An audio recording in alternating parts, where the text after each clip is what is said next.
현 정부는 무엇보다 국민 안전을 강조해 왔는데요. 어디에서부터 구멍이 뚫린 걸까요? 홍주혜 기자가 취재했습니다. 4월 16일 오전 8시 52분, 여객선 세월호가 침몰하고 있다는 다급한 신고가 119로 들어옵니다. 전화를 건 사람은 선장도 선원도 아닌 배에 타고 있던 고등학생. 이후 선체는 1분 1초가 다르게 기울어져 갔고 결국 완전히 물에 잠겨버렸습니다. 이렇게 급박한 때 정부는 무엇을 하고 있었을까? 최초 신고가 접수된 지 약 50분 만인 9시 40분, 해난사고 주무부처인 해양수산부가 중앙사고수습본부를 설치하고 5분 뒤인 9시 45분엔 안전행정부도 중앙재난안전대책본부를 가동합니다.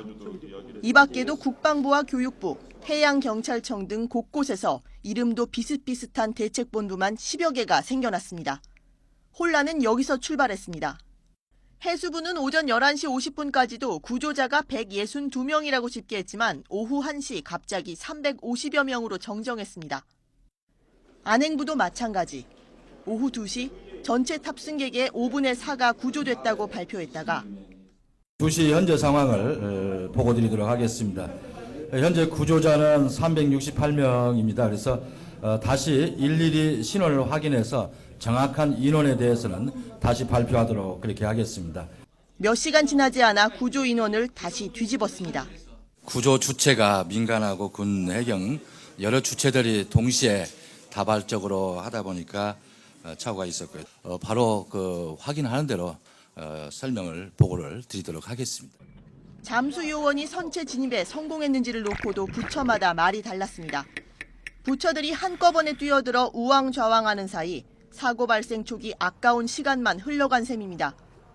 결국 정부는 정홍원 국무총리를 책임자로 하는 범정부 사고대책본부를 차렸지만 역시 별 역할을 못했습니다. 지난 10년 동안 재난이 발생했을 때 상황을 주도해온 곳은 소방방재청이었습니다. 그렇다면 이번 사고에선 왜 소방방재청이 보이지 않았던 걸까? 지난 2월 법이 개정되면서 침몰 사고 같은 인적 사회적 재난은 안행부가 맡고 소방방재청의 담당 업무는 자연재난으로 축소됐기 때문입니다. 이렇게 재난관리 컨트롤타워가 소방방재청에서 안행부로 옮겨갔지만 전문 인력은 배치되지 않았습니다. 안행부 장관과 차관을 비롯해 주요 간부 대부분은 지방행정 전문가로 재난관리를 맡은 경험이 거의 없습니다. 어디에다 명령을 하고 뭘 해야 되는지, 어디에서 무슨 보고를 받아야 되는지, 또 부분적으로 간헐적으로 올라오는 보고를 이해도 못했잖아요. 이러다 보니 11년 전인 지난 2003년 192명이 희생된 대구 지하철 화재 참사 때보다 나아진 게 없다는 지적이 나옵니다.